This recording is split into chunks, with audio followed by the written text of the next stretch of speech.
Hi, boys and girls. It's Mrs. Littner. Happy Wednesday. Happy Earth Day. We're going to continue on reading Mercy Watson, number 4, Thinks Like a Pig, and we left off on chapter 9. Mercy was still on the living room couch. Knock, knock, knock. She opened one eye. Knock, knock, knock. Mercy opened both eyes. The Watsons' front door swung open. Mercy, said Stella, we are having a tea party and you are invited. Mercy yawned. I don't think she's interested, said Frank. There will be big pieces of cake and cream puffs and cheese toast, said Stella. Mercy sat up. Actually, she was interested. There will be eclairs and pancakes and enchiladas, said Stella.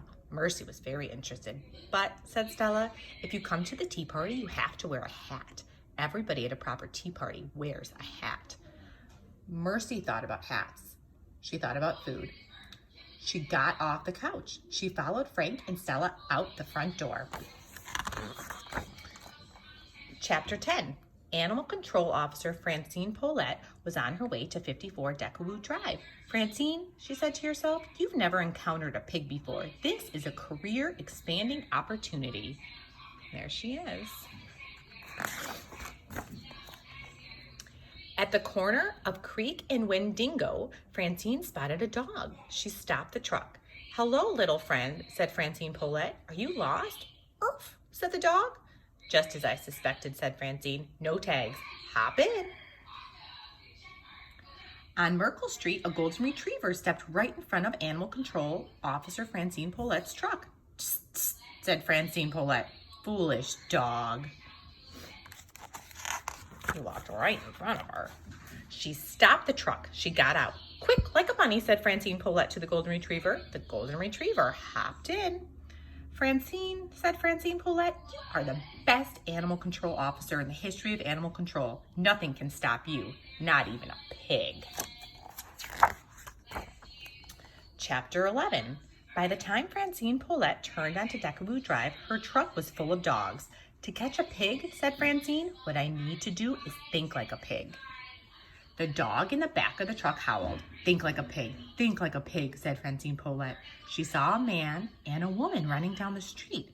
Excuse me, said Francine, have you seen a pig? We have lost her, said the woman. So who is that woman who's saying that we have lost her? Lost who, said Francine. Mercy, said the man. Our darling, our dear, she is in great danger.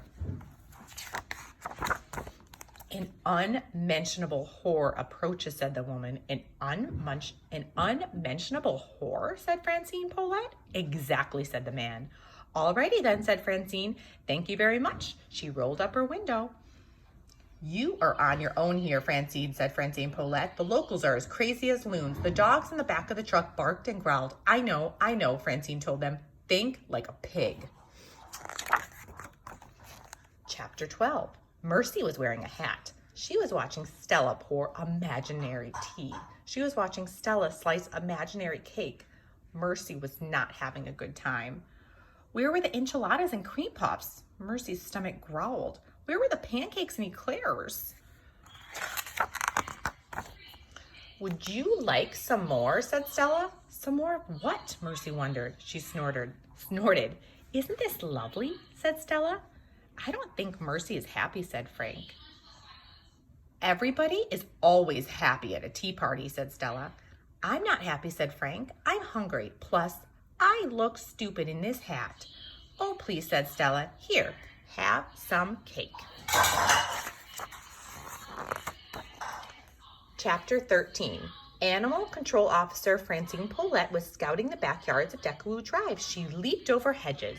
She crept through flower beds. She thought piggy thoughts. She climbed a tree and surveyed the yard below her. She saw 3 people wearing hats. She saw 3 people sitting at a table having tea. Isn't that nice, said Francine Paulette. Isn't that sweet? Somebody has a curly tail. Who's that? Francine looked more closely. Wait a minute, she said. One of those people is not a person. One of those people is a pig. Francine, you have located the pig. You are the best animal control officer in the history of the world. And now you must capture the pig. On the count of 3. 1, 2. Francine Paulette closed her eyes. She leaped from the tree. 3.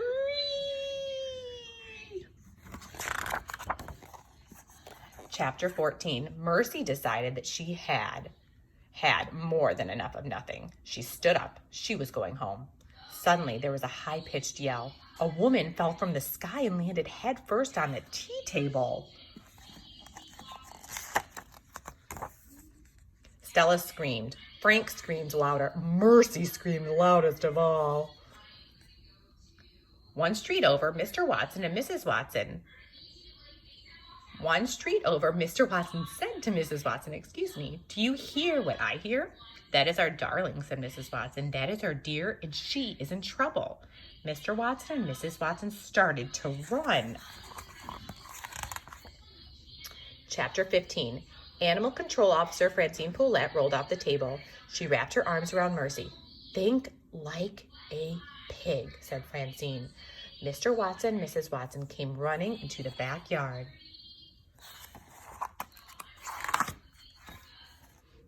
You found her, said Mrs. Watson. You are our hero, said Mr. Watson. You landed right directly on top of your head, said Frank. I do feel a little woozy, said Francine. Maybe you're just hungry, said Mrs. Watson. Maybe you need some toast. Toast? Said Francine. Toast, thought Mercy. These dogs look hungry too, said Mrs. Watson. Would you fellows like some toast? I wonder if this is a good idea, said Francine Paulette as she let the dogs out of the truck. It's a wonderful idea, said Mrs. Watson. Now, Stella, run next door and invite Eugenia and Baby to our small celebration. Tell them it is in honor of... Mr. Watson turned to Francine. What is your name, my dear? My name is Animal Control Officer Francine Paulette, said Francine, and I've been trying to think like a pig. Well, said Mr. Watson, not just anybody can think like a pig. Not just anybody can be a porcine wonder. I guess not, said Francine. You keep trying, dear, said Mrs. Watson. In the meantime, let's all go have some toast. That looks like a happy table. Bye, boys and girls. Have a great day. And we'll be on to number 5 next time I read. Or number 6, excuse me. Bye.